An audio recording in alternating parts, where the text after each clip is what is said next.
nañ def mbay te duñu soxla suuf. mun nañ def mbay duñu soxla naaj maanaam espace bu rëy. waaye am na loo xam ne mënuñu ko def mooy mënuñu def mbay te amuñu ndox mënuñu def mbay te amuñu jiw. mooy loo xam ne lu am solo la te war nañ ci bàyyi xel. bu ñu xoolee Sénégal tey ñu ngi wax affaire durabilité ku jug wut sa benn garage bu ndaw. sa benn pukus pante rek. même bu nekkee ci biir dëkk la sax. nga ni da nga fay def say ginaar. quartier boo dugg am na ici vente de poulet de chair. Sodagri, ISRA, SAED, c'est des entreprises yoo xam ne bi ñu ko créé léegi ça fait 30 ans wala ça fait presque 40 ans d'existence. mais du ma ne gisuñu résultats yi mais résultats yi nga xamante ni moom lañ waroon a gis dëgg-dëgg gisaguñ ko. donc comment faire moo waroon a nekk li nga xamante ni nii. formation bi aujourd'hui man bon sama mbokk waa INSA dinañ ma mere quoi mais tey Sénégal da ngay dem ak foo mënti jàngee tey boo xoolee boo ñëwee c'est-à-dire c'est comme si boo génnul INSA que ni defoo agriculture quoi c'est-à-dire gars yi foofu pour ñoom agriculture Sénégal loolu déjà problème la c'est-à-dire problème la du moment où boo amee bac L2 yow on te dit que ni yow mënoo def agriculture Sénégal.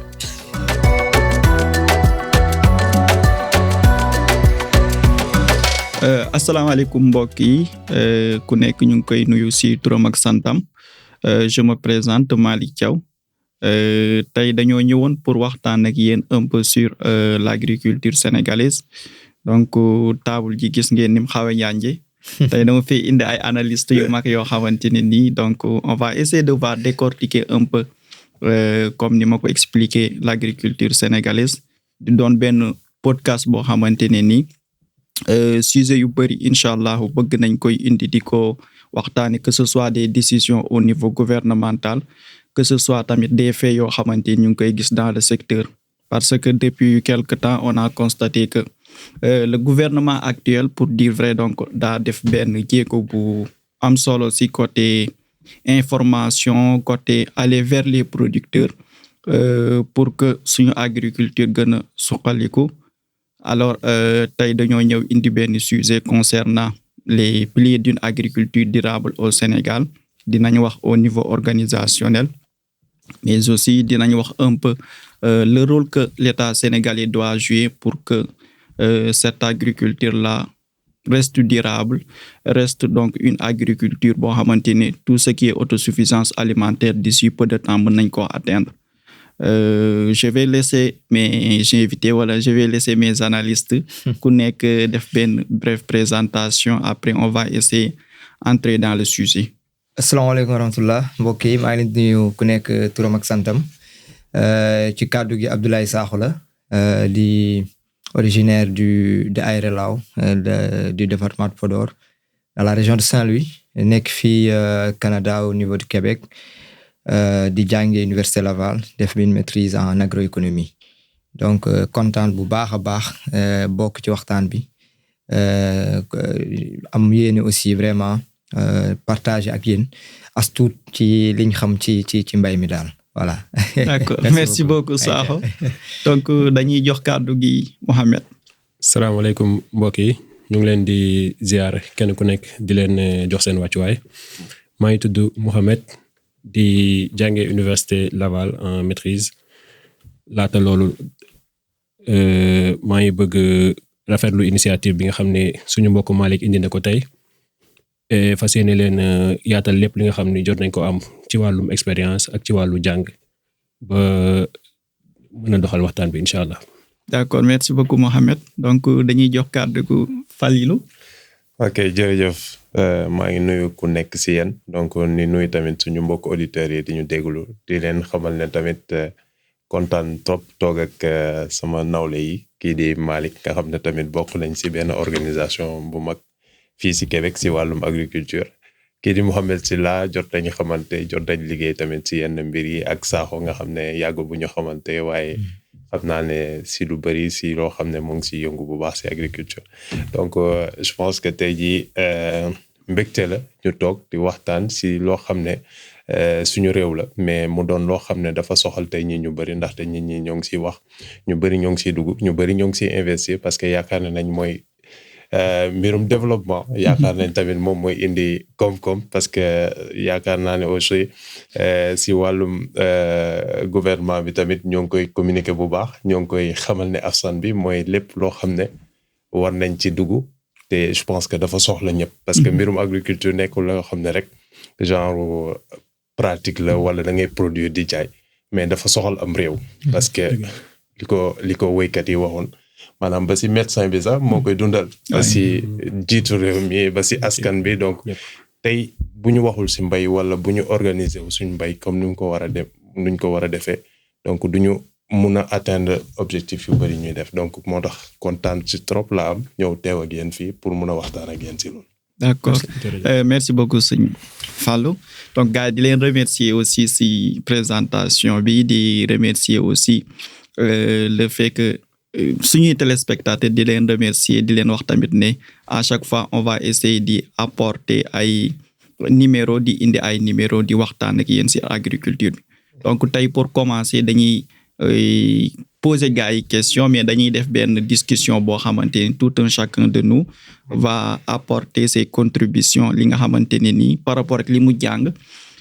ak li nga xamante ni tamit jot na koo dund Sénégal donc am na ñoo xamante ni jot nañoo nekk sur des liggéey nañ centre de recherche au Sénégal ñi liggéey nañ si ay structure d'accompagnement en agriculture au Sénégal donc ce qu'on va faire mooy dañuy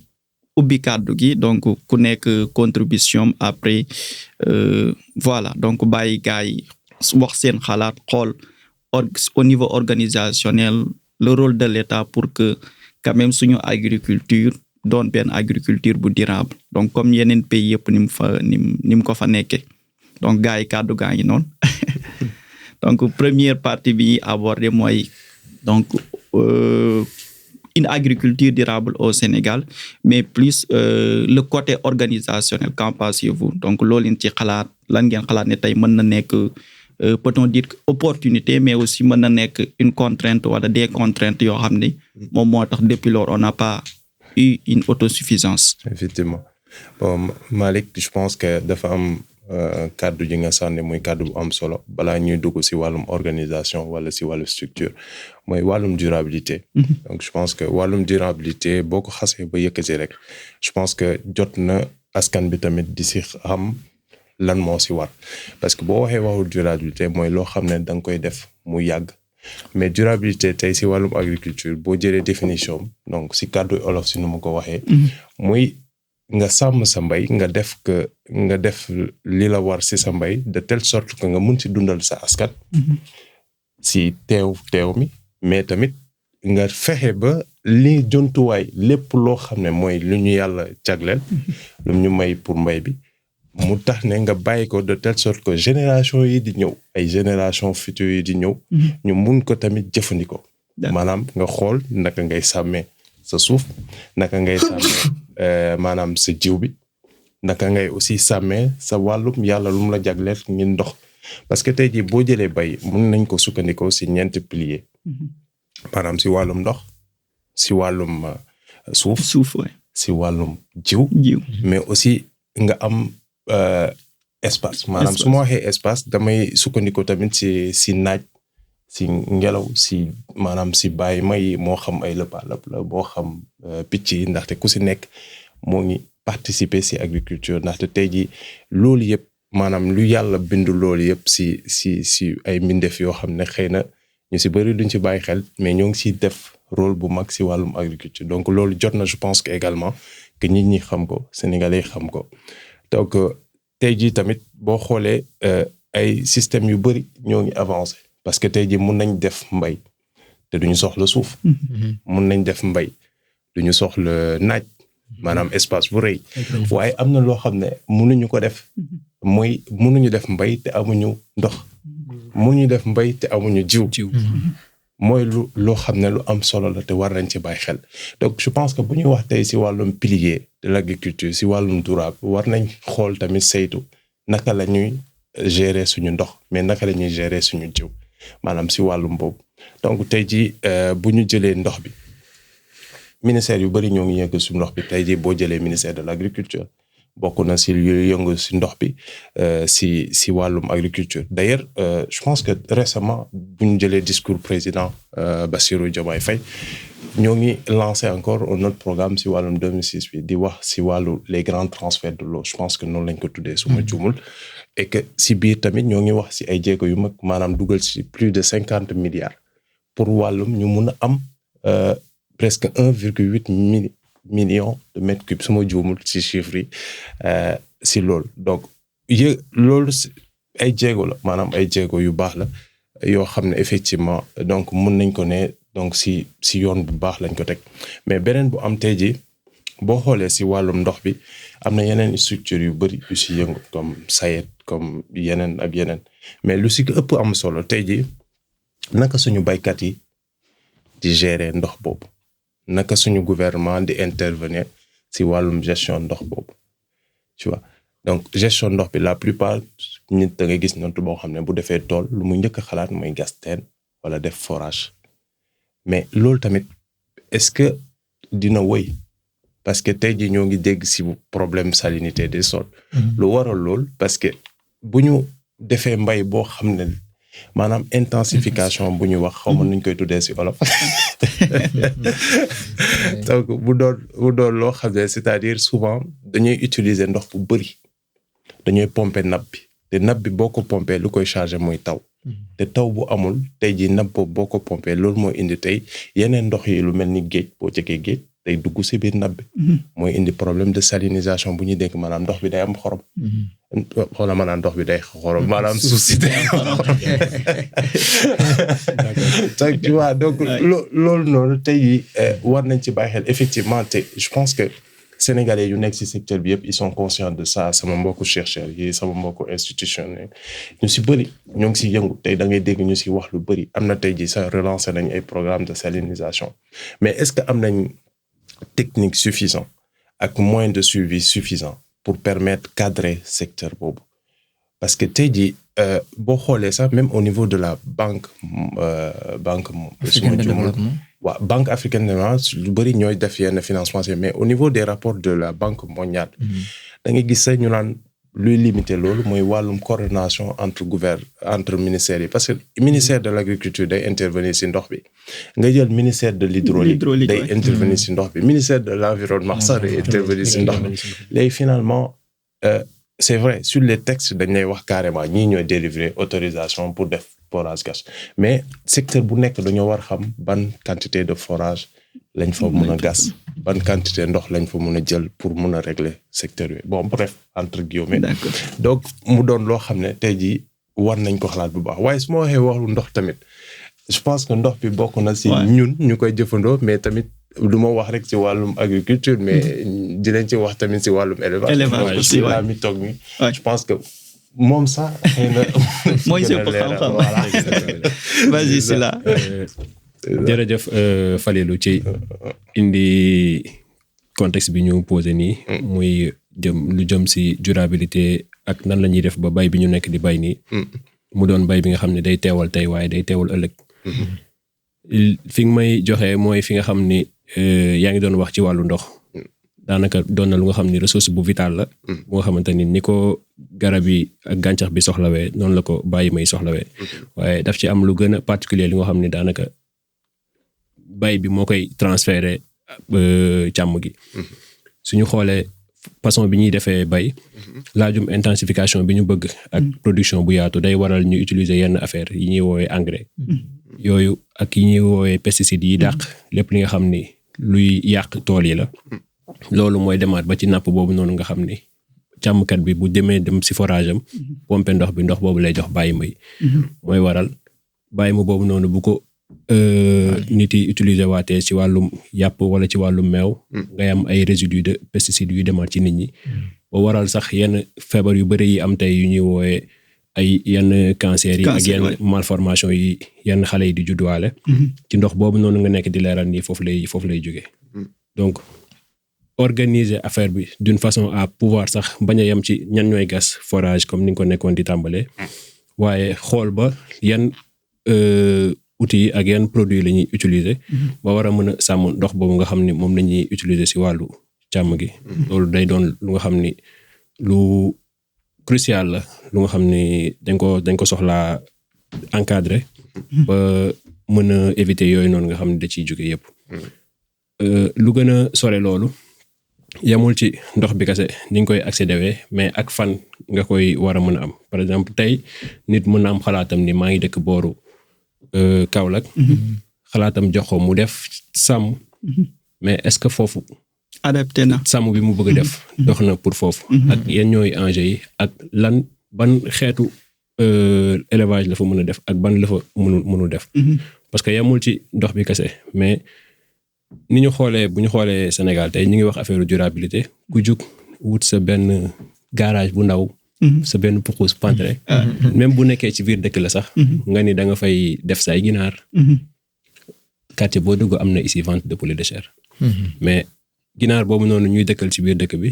li xam-xam wone mooy que bu gàttee ba gàtt dafa war a nekk ci 100 mètres ci biti dëkk bi bu néewee ba néew parce que mooy waral diggante nit ak nit yenn tilim yi nga xam ne liggéey boobu noonu ànd na ak moom parce que bu dee bay bi la agriculture urbaine luy ñoŋal biir dëkk yi la luy ñoŋal développement la mais sàmm dafa fiir ci loolu moom biti la féetewoo léegi yooyu noonu yëpp day waral transfert de maladie yi ak yenn enjeu de proximité yi nga xam ne yenn feebar yi nit yi ak bàyyi muy dañ koy wàllante yooyu noonu yëpp day indi ñàkk durabilité bi nga xamante ni li xew Sénégal comme façon bi ñuy liggéeyee ci bay bi ci sàmm bi da koy continuer di dundal loolu tamit lu ñu war a éviter la mais dama jàpp ni ñooñ di def loolu seen am moo néew ba waral ñu war a dem wuti ci biti fu ñu def tool bi tudd tool bi nga xam ne mën nañ ko mandargalee tool donc foofu problème financement day teew te loolu xam naa ni suñu bopp saaxo si gën a mën a indil ay leeral waaw macha allah waxtaan bi am na solo en fait man damay rebondir sax ci lu Falilou wax avant parce que boo xoolee projet yi bëri na ñu ngi lancé effectivement l'eau c'est la source vitale et c'est la première matière première tey booy jàng agriculture tey intrant bi njëkk bi nga bi kuy xalaat di dem ci mbay li muy njëkk xalaat mooy est-ce que fi may mbay ndox bi soriwul c'est-à-dire bu ma gasee est-ce que bu ma gasee affaire yi du sori donc gis nañ ni forage yi nit ñi jël nañ ko teen yi jël nañ ko mais man damay ñëwaat surtout sur la Sayette gis naa nga lii leen tuuti moom dama leen xaw a di laalaale tuuti des fois quoi parce qu'en fait aujourd'hui boo xoolee Sénégal le dernier projet d'aménagement vraiment structurant Abdou Diouf la géej 1980 c'est dans les années 80 ci lañ géej am vraiment benn programme politique d'aménagement au niveau de la vallée du fleuve te yi fa nekk yëpp aménagement yi fa nekk yëpp temps Abdou Diouf lañ ko def maintenant après mën nañ ñëw taf yëngal xam nga ñëw dóor defaraat affaire yooyu nice salad mais aujourd'hui boo xoolee dëkk yi dafa c'est-à-dire agriculture day avancer et boo xoolee tey au niveau de la vallée du fleuve aujourd'hui moo bi nga xam ne ci wàllum ceeb tey les rapports ont montré tey Sénégalais bu nekk dina lekk minimum 100 kilogrammes de ceeb par an chaque Sénégalais on est 18 millions donc faites le calcul donc 100 kilos par personne sur 18 millions donc cela veut dire que ceeb liñ koy lekk Sénégal lekkuñ fa leneen lu ko raw mais aujourd'hui fi ñu koy bayee muy au niveau de la vallée du fleuve Sénégal c'est-à-dire de la région de Saint-Louis jusqu'à Bakel aménagement yi fa nekk temps Abdou Diouf lañ ko defar donc en termes de productivité xam nañ ni day sooxe tey aujourd'hui c'est vrai que aménagement aussi dafa laaj xaalis et aujourd'hui dafa war a nekk tey boo bëggee am benn souveraineté alimentaire il faut que yi ngay utiliser mooy culture yi nga xam ne ce sont ces cultures vivrières là yooyu moom te gëm naa ni mënoo lim culture vivrière Sénégal ñaar te doo ci boole ceeb donc aujourd'hui il est important que tey suñu gouvernement yi pour ñëwaat ci rôle gouvernement yi xoolaat aujourd'hui les aménagements qui sont au niveau de la vallée du fleuve dama koy wax parce que foofu laa gën a maîtriser donc tey boo xoolee mais loolu tamit financement la laaj il faut que nga dem xooli dégg nañ le ministre man dama koy dégg tout le temps muy wax ci ay partenariat public privé yoo xam ne dañ ko war a lii mais je pense que ces partenariats public privé là doivent aller vers ces investissements là parce que tey par exemple booy bay ceeb boo xoolee li ngay soxla ci sur 1 hectare li ngay soxla ci investissement je dirais pas investissement parce que la particularité aujourd'hui des aménagements qui sont au niveau de la vallée du fleuve mooy que ni état bi moo ko aménagé donc yow da ngay ñëw yor sa xaalis directement parce qu'ils sont organisés sous forme de GIE et tout donc dañuy ñëw bay donc buñ paree mais li ngay soxla ci fonds de roulement voilà fonds de roulement je dirais pas investissement parce que sama mbokk financier yi sinon dañ may lii quoi li ngay soxla ci fonds de roulement mooy li lay may dem campagne ceeb c'est aux environs de 450 000 peut-être boobu pour 1 hectare moins de 500 000 tey gëm naa ne ay Sénégalais yu bari peut-être pour ñoom pour nga bay ceeb il te faut des millions alors que avec 450 000 boo demee au niveau de la vallée du fleuve Sénégal da ngay bay te man gëm naa ni aménagement yi fa nekk par exemple aujourd'hui buñ ko beesalaatoon parce que adduna day dox je te dis que 1980 lañ fa nekk li ci def aujourd'hui buñ ko beesalaatoon la région de Saint-Louis jusqu'à Bakel boo xoolee lii def ci le soleil est présent 365 sur 365 c'est la partie la plus chaude au Sénégal day dem ba ay 45 degrés mais tey boo demee di waxtaan ak béykat yi seen principal problème mooy lan mooy électricité mooy que ni ñu bari ci ñoom dañoo yoreel Sénélec ay lii comment dirais-je ay arrière donc ay bor donc à la fin da ngay dem ba benn instant y a ay cuvettes yoo xam ne dañuy tëj parce que voilà fayuñu bor yi ñu yoreel TFM Sénélec du moins donc imaginez ce paradoxe là yow tey fépp foo dem nit ñi ñoo ngi jéem a xool ni ñuy defee de telle sorte que seen bay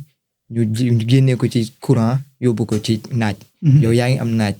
la partie la plus chaude du Sénégal voilà foofu la foofu seen principal problème mooy donc aujourd'hui l'État devrait aujourd'hui avoir boo amoon programme boobu certes sur un coût d'investissement c'est cher mais xoolal lim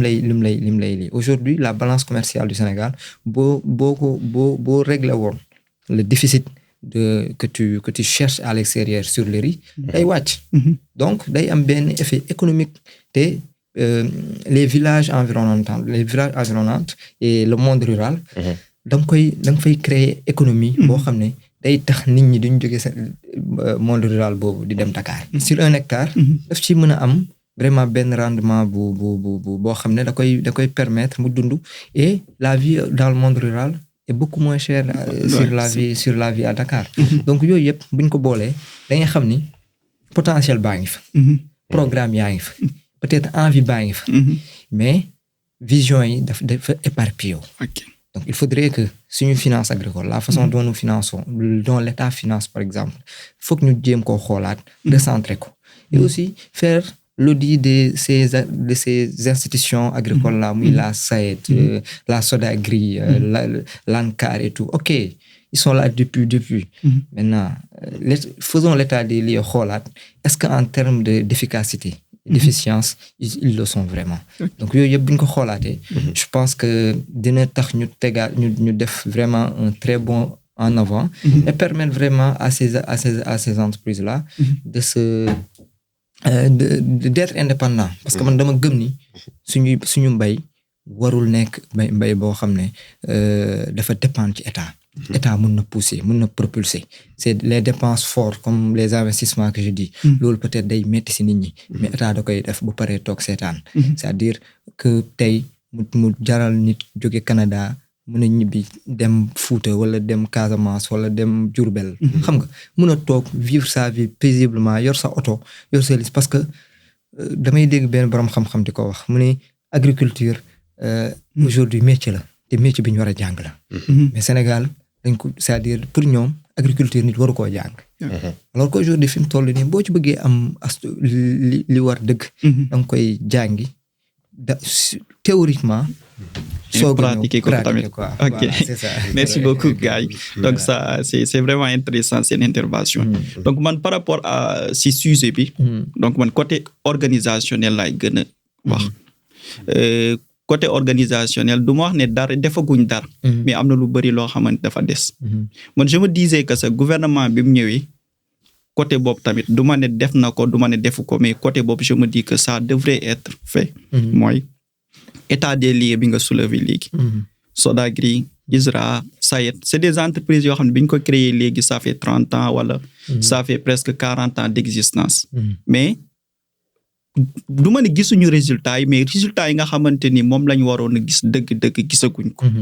donc comment faire moo waroon a nekk li nga xamante ni nii mooy première question bi c'est-à-dire dem xool qu'est-ce qui ne va pas c'est des entreprises bi ñu koy créer y avait des objectifs bien spécifiques yu ñu définir ne telle chose lañ bëgg dans 10 ans wala dans 20 ans fii lañ bëgg a àgg. mais tu vois que c'est des entreprises yoo xam ne gouvernement bu ñëw c'est comme si que góom bi day ñëw xool tuuti bàyyiwaat góom bi continue. franchement taf yëngal bàyyi noonu. après si ginnaaw ñu ne dañoo bëgg atteindre autosuffisance mënta nekk. mais prenons un exemple simple Ukraine. L'Ukraine ça ne fait même pas partie des 5 pays développés au monde. mais pendant la guerre de l'Ukraine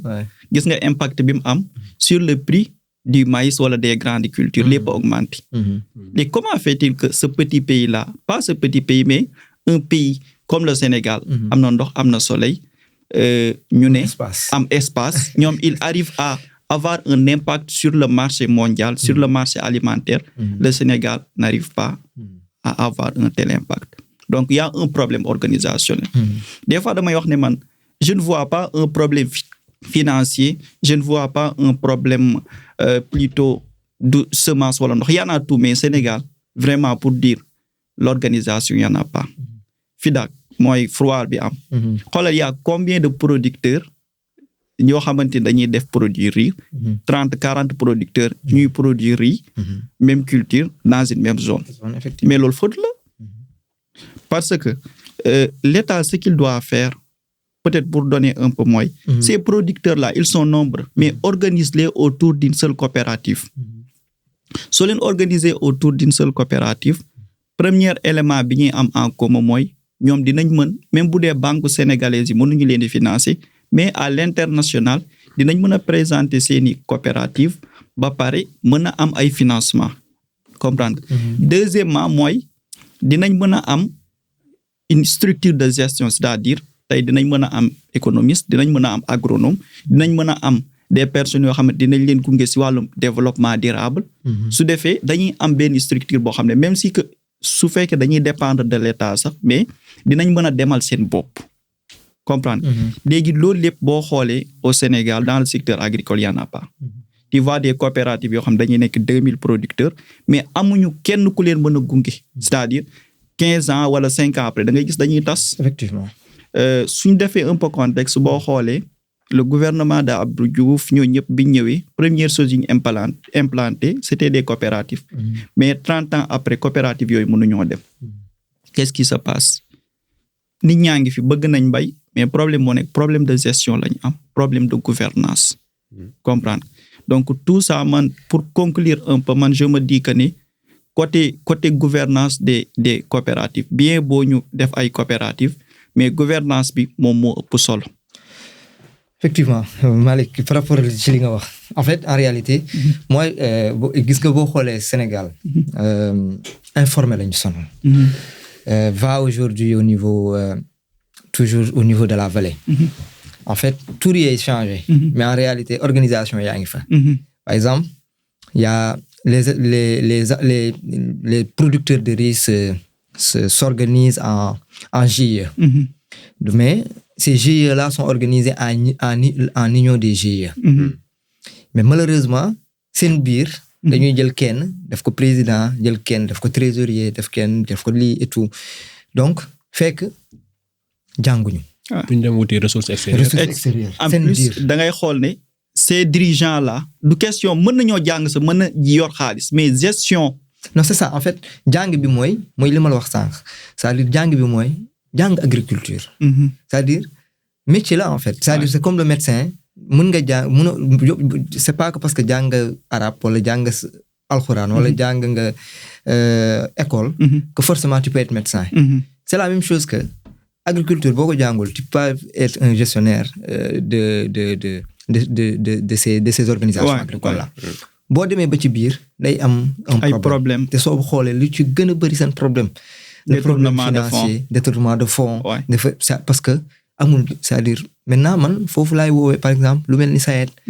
foofu man je me dis que la SAED doit aller plus loin même si aujourd'hui bon man damay waxtaan ak ñoom ñu ne ma non ñun loolu bokkul ci suñu prérogative effectivement bokkul seen prérogative certes mais aujourd'hui àddina dox na gis nañ ni loolooy dem nañ ba ci biir gis nañ boo xoolee tey c'est tout le temps problème boobu mooy ñëwaat mais ni ñuy defee réforme mais loolu c'est le gouvernement non c'est ça parce que la SAED c'est le gouvernement qui définit ses programmes c'est le gouvernement qui définit ses orientations moom laay wax c'est-à-dire aujourd'hui tey l'État doit faire des réformes au niveau de ces organisations qui sont là que ça soit la SAED que ça soit la SODAGRI et consorts ñu xoolaat cette mode d'organisation pour qu'ils puissent ça tu parles de jox parole bi 2 minutes mooy gis nga au Sénégal il faut que ñu jàpp ne les institutions les structures d'accompagnement c'est des entreprises comprendre yow da ngay gis benn structure d'accompagnement ab directeur dafay def 5 ans 6 ans t'as pas vu les résultats effectivement doo gis résultat comprendre loolu amul sens c'est-à-dire le gouvernement il faut qu'il mette la pression à ces structures la pression c'est pas quoi ils doivent aller travailler mais c'est vrai parce que c'est des milliards qui sont investis dans ces structures gaa yaa ngi xëy gaa yaa ngi salaire yu baax gaa yaa ngi am ay projet mais amuñu résultat yow boo amoon sa entreprise tu recrutes un directeur 3 mois 4 mois 1 an il n'a pas fait de résultat da nga koy bàyyi muy continuer. non mais bien sûr ma ko bàyyi. waaw jeex na. d'accord Falilou vas-y. léegi bañ nañu rek je pense que su ma dégloo li ngeen wax yëpp. donc sur le gouvernement je pense que comme lu ma ko waxee au début agriculture genre c'est tout. c'est en fait un ensemble. c'est un ensemble. Ouais. c'est très complexe. et ça touche à tout. dafay laal lu bëri. parce que te élément central bu muy laal mooy c'est l'humain. l'humain. boo leen waxee waxu organisation boo leen waxee waxu politique boo leen waxee waxu état. loolu leen si mën a dugal rek c'est l'humain. humain boobu tamit effectivement wax nga lu am solo dafa am nuñ ko war a tàggate. si wàllum doxalin agriculture. te comme ni ma waxee durabilité dafa nekk loo xam ne ñoo adopté yenn pratiques yi protéger mais pratiques yooyu il faut ñu xamal ko lal. cité ngeen fi ay structures yu bëri. wax ngeen fi waxu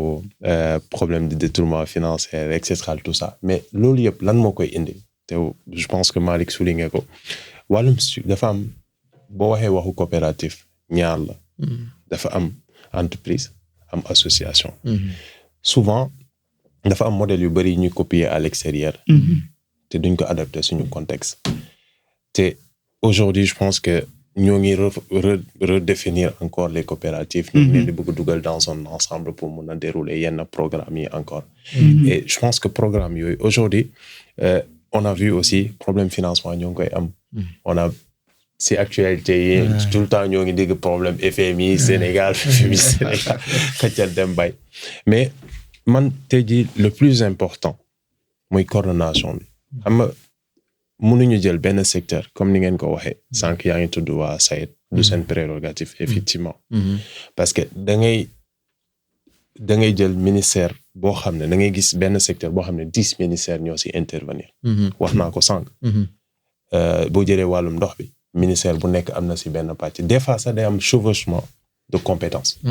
doo xam réellement si kan nga ko war a dem surtout boo fa fekkee koo xam ne xamul exactement les choses tem nga laaj ko lii laa bëgg a def mu ne la non dema si ministère tel pour bañ a tudd affaire yi c'est des choses qui arrivent souvent te wàllum ndox bi aujourd'hui tey tamit boo xoolee ñaata ndox la ñuy perdre si taw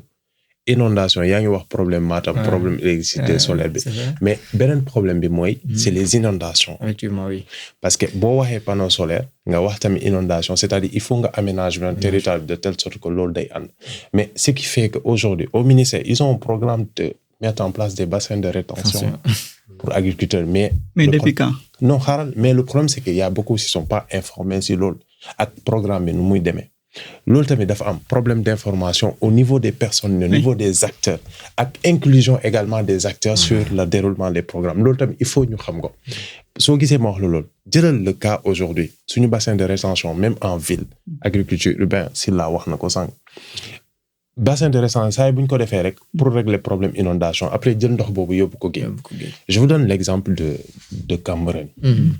parce que jot naa liggéey ñoom donc Cambérène aujourd'hui boo xoolee problème maraîchers yi yu ñu doon jël di utiliser ay ndox septique maanaam ndoxu fosse ndoxu séyaan wala ndox yoo xam ne c'est dangereux je pense que yow si la souligné ngeen ko lan la ñuy def dañoo def genre benn système de comment dirais-je de recyclage ndox bi je peux dire que à 90% dañ koy rendre potable bon dem na ba benn instant dañoo amoon problème technique loolu moo waral tey yenn financement au niveau bon bañ a tudd tour yenn financement et tout ça te ñoo ngi laajal yaata situation mais su ma la waxee ñaata maraîchers ñooy bénéficier wu autour de Cambérène ñooy bénéficier ndox boobu est-ce que tu vois donc foofu ce sont des gestions yoo xam ne war nañ ko gën a soxal di ko def exemple la loo xam ne dañ ko war a yokk ba mu gën a effectivement dañ ko war a yaatal mais loolu defuñu ko beneen bi ma ñëw si wàllum formation ak wàllum recherche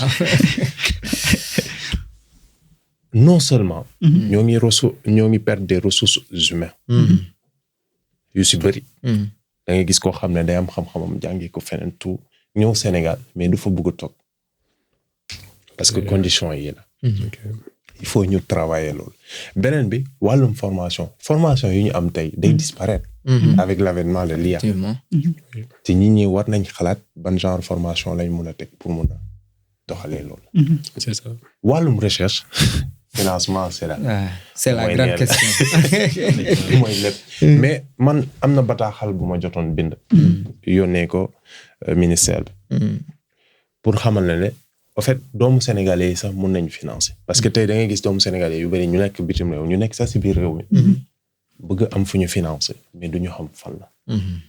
ku nekk bëgg am tamit sa lopette de terrain bu yàggee tamit ça fonctionne pas beneen chose bi mooy ñu jël encore ay terrain boo xoolee financement yu bari aujourd'hui yuy soxal mbay bi ay financement de l'extérieur c'est vraiment déplorable donc foofu mënuñu fa wax souveraineté alimentaire bu fekkee ñun ci jëm boppam mënuñu dérouler loolu. effectivement donc wàllum organisation bu nga wax c'est très profond mais dafa nekk loo xam ne sànq maa ngi lay dégg nga naan gouvernement bi. non mais vas-y. mais lu bëri la. man xëy na dama doon nara dellu si waat ci côté durabilité bi. mais gën ko yaatal ci li xew ci àdduna. mooy jamono bi bu ñuy jël durabilité am na yenn dëkk tolluwuñu niveau de développement. dafa am si économie benn affaire bu ñuy tuddee la courbe de Kuznets. li mu wax mooy dëkk yu nekk seen niveau de pollution bu ñuy yàqee ressources yi. ak seen niveau d'émission de gaz. day màggandoo ak seen wutum am-am. ak seen wutum poche. ba egg benn niveau bi leen di permettre ñoom ñu mën a arriéraat. fàtte lépp li nga xam ne moo doonoon les premiers besoins pour mën a dellu si waat jël enjeu wu environnement léegi dafa am double vitesse mooy que fi IA bi toll ak fi technologie bi toll tas na bonne pratique yi fépp tas na durabilité fépp mais dafa am fi nga ci mën a yem pour permettre sa bopp egg ci niveau de revenu boobu fekk eggoo fa doo mën a am loo lay taayalee lu dëgër sa wutum durabilité boobu noonu léegi day mel ni kon mënoo commencer di dawal tendance su durabilité di si demee vitesse bu ëpp li nga mën yow. dégg nga loolu tamit laa bëggoon a indiwaat. comme leeral ci côté durabilité bi. parce que sinon ça part dans tous les sens da ngay gis dara mu neex la ci benn dëkk. wàllum label bio. defar sa produit certifié. di wut sa benn marché de niche. fekk na am na enjeu yu ko gën a. effectivement ci fi ñu toll. ñun ñu ngi wut souveraineté alimentaire di wut. moom suñu li ñu am ba pare li ngay moom dépendre ci beneen dëkk day fekk mu naat ba pare waaw te naat moo jiitu luxe waaw léegi loolu lu ñuy woowee ay label bio yooyu noonu am na lenn man daanaka dama koy tuddee luxe fekk parce que dafa am sa poche bi da koy mën a permettre pouvoir d'achat c'est ça te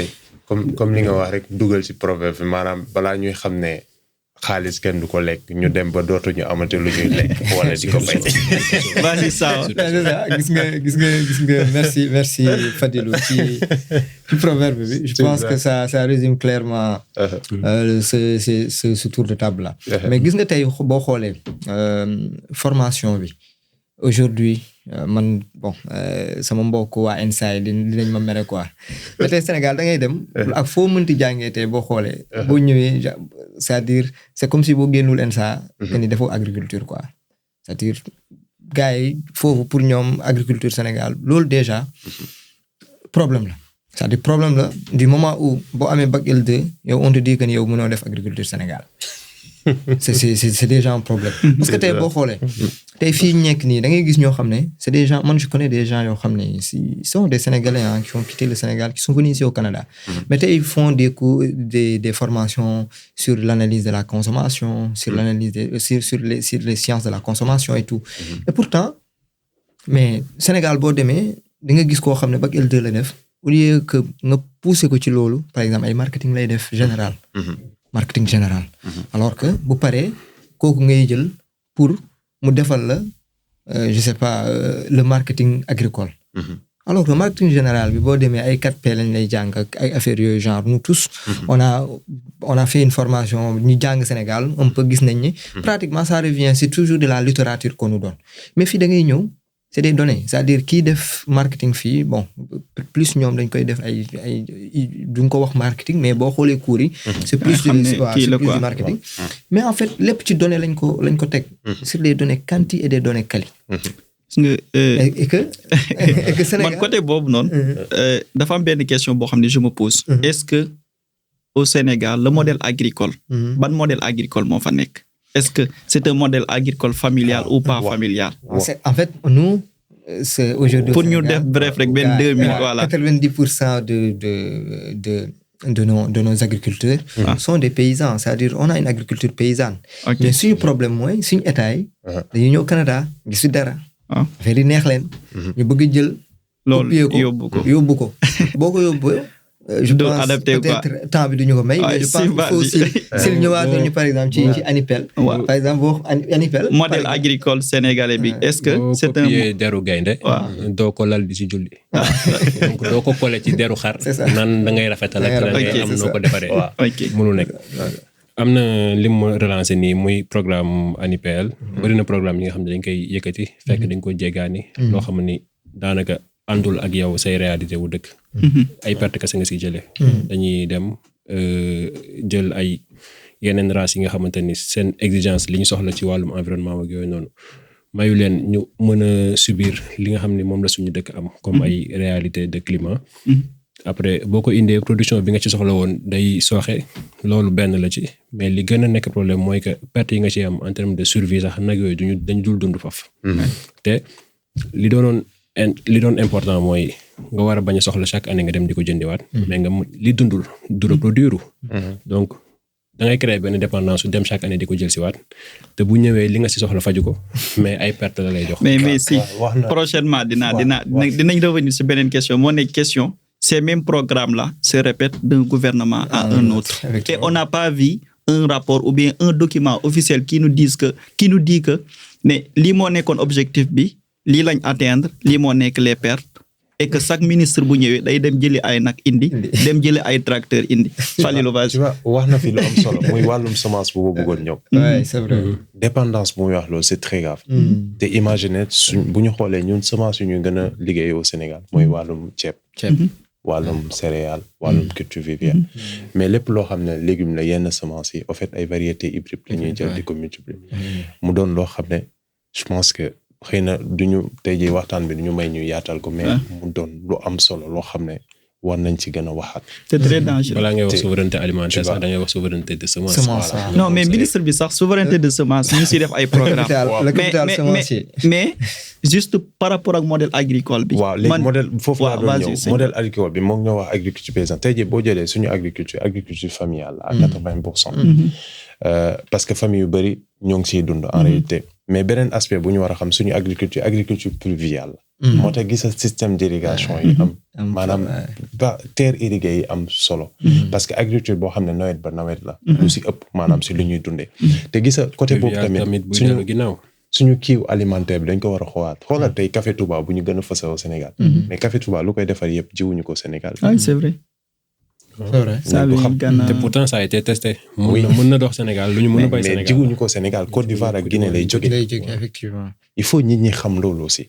c'est important mais man peut-être li may rebondir par rapport ak modèle agricole bi mooy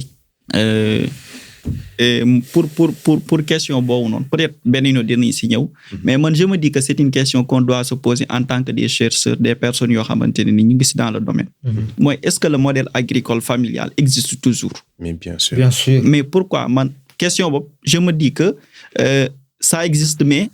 maa ngi siy posé wu ay question mais beneen yoon dinañ gën a yaatu mooy soo xoolee ñun ñi ñëpp peut-être am na ñoo xam ne jot nañoo dund ay villages comprendre tey village bi nga dem chaque école bu tëjoon t'es obligé nga retourner au village dem bay mais entre temps il y a un recul effectivement deuxièmement mooy est-ce que recherche yi doon wax au Sénégal on a un modèle agricole familial ça date de quelle année ak instant boobu noonu entre temps il y a combien de fermes agricoles qui se sont fermées te dépendre aussi l'agriculture familiale l'agriculture pluviale donc est-ce que tey gars yi ñu ngi toog di xalaataan nan est-ce qu'il y a pas un nouveau modèle agricole au Sénégal en fait bon heure bi du xaj ci kii wu tey bi donc beneen yoon je pense que lu jar a waxtaan parce que c'est vrai actuellement ak message gouvernement bi dañoo gën a gis ne que agriculture dañ ko bëgg moderniser tout ça mais franchement mënuñu dem te sukkandiku aussi à la base bu ñu xoolee les vrais agriculteurs ñu xoolee dëgg agriculture familiale d'accord donc loolu après xam naa benn yoon dinañ si ñëw donc gars yi seen mot de la fin après ñu jéem mën na doon un prochain numéro par exemple prochain numéro après dinañ waxtaan si loolu inchallah c'est ça bon kontaan bu baax a baax heure bi on a même pas vu le temps passer tellement c'était passionnant donc di leen jaajëfal vraiment ci waxtaan bi donc c'est comme ça on se donne rendez-vous très prochainement pour ay yeneen numéro et espérons aussi que voilà suñu mbokk sénégalais yi dinañu supporter et continuer aussi surtout à s'abonner sur nos différentes plateformes inchallah donc ñu dolli cere dolli ñeex je sais pas quoi yokk cere dolli ñeex xam nga pël bi bëgg olofiser quoi non déjà pël moo la delloo waaw donc c'est ça si Adja mot de la fin xam naa dañuy rafetlu waxtaan bi encore et di remercier ñëpp ñi nga xam ne ñu ngi ñuy topp di ñu suivre di leen ñaaxaat ci ànd bokk ak ñun waxtaan yu mel nii nga xam ni mooy jëmal suñu agriculture kanam lépp lu ñu fiy waxtaanee day fekk mu doon lu nga xam ne moytu di inciter gars yi ñu dugg ci agriculture bi te affaire yi lëndëm na quoi lépp leer parce que poche koy def de waaw mais poche koy def te daanaka boo si dolliwul moom waru faa jógee c'est vrai waaw moo tax projet entreprise bokkul de yamul projet da ngay bind ay chiffres entreprise da ngay def ay résultats sëñ Fall waaw comme ni nga ko waxee damay jeexital foofu rek donc vraiment lii am na solo trop et je pense que kenn ku nekk jox na tey xalaatam si wàllum luy def et je pense que xëy na tey ñu ñoo am chance réunir waxtaan si et ce qui est sûr que tey bëri na ay borom xam-xam Sénégal bëri na ñu yëngu si wàllum agriculture ñu mun donc man mi di wax xëy na tey maa ngi yëngu si wàllum di joxe ay cours université di def ay formation di def recherche di monter ay projet tout ça mais loolu yëpp benn affaire rek laa si retenir mooy lu gën a am solo muy vision ñi nangu mbooloo mais nangu am benn objectif parce que tey loolu moo ñu tardel Sénégal il faut que ñi xam ne du moomeel sa bopp rek mooy tax nga dem mais tout un groupe mooy construire quelque chose de valable te tey bu ñu yokkee di mbooloo parce que comme ni ma ko waxee projet yi tey jii lu bëri Sénégalais am na nu ñuy doxalee si lu rafet ñoom ñooy financer seen propre projet yi et que soxla ñu sax di dem si yenn parce que ku nekk am na loo xam ne bëgg nga ko investir donc xëy na foofu lay jeexalee et que di ñaan yàlla tamit yàlla jàppale suñu réew ok mu jëm kanam ba luñ ci séntu tamit ñu am ko ñu am ko amiin Inch'Allah. inchallah gars yi maa ngi leen di remercier donc intervention yi am na solo juste temps bi moo ñu xaw a xooj moo tax donc mënuñoo développer bu baax mais ak njàmpul bu rafet bi. waaw merci beaucoup dañuy jox suñuy gars yi xam nga ñu gën ñoo suivre abonné si suñuy plateforme donc di leen wax tamit mën nañ ñuy proposer ay sujets yoo xamante ni tamit mën nañ si ñëw waxtaan si joxe si suñu xalaat donc di leen jox prochainement rendez-vous prochainement donc di leen remercier bu baax ak temps bi ngeen accordé pour émission bi jaar ak xam-xam bi ngeen fi jot jàllale ñëpp di remercier ñëpp ok merci merci merci